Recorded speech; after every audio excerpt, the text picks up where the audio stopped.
This video is proudly sponsored by Gamersgate. Download games anytime, anywhere. Visit Gamersgate.com.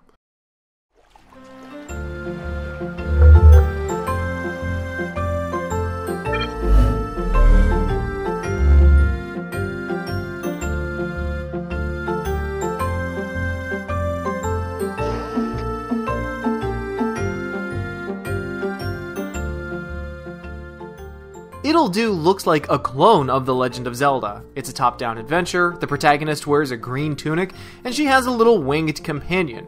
You beat up baddies with your sword and solve environmental puzzles. Even the story cuts it close to Link's Awakening.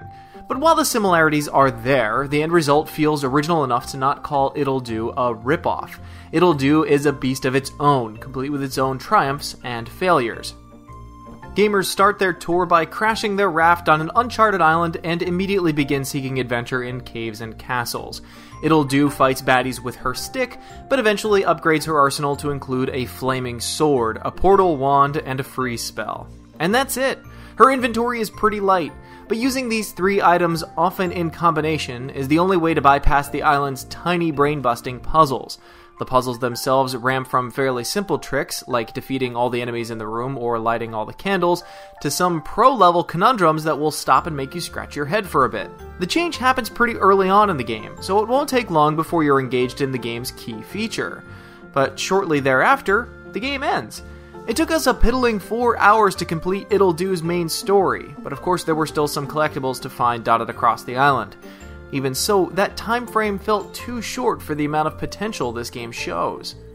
And Ittle is absolutely bursting with potential. The writing had us cackling at our desks on more than one occasion. Ittle, the character, is a sparky, irreverent little girl who loves to beat stuff up, make snarky comments, and eat things that she finds on the floor.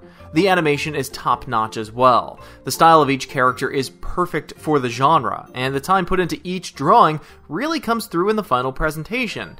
However, we do wish just a little more time was put into Ittle's turning animation, which is non-existent, and the swinging motion, which stops midway through her swing.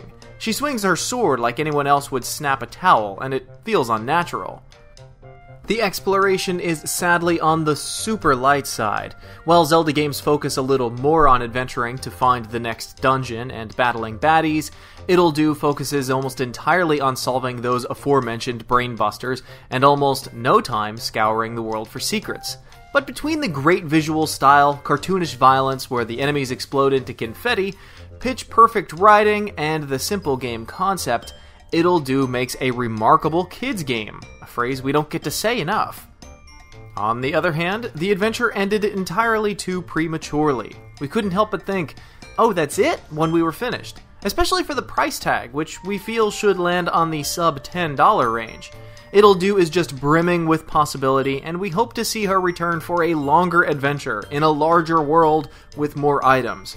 So if you're an adult looking for a Zelda-sized game, you might want to wait for this game to go on sale. But if you're looking for something for your kids to play, Ittle will probably last a little longer, giving you more bang for your buck.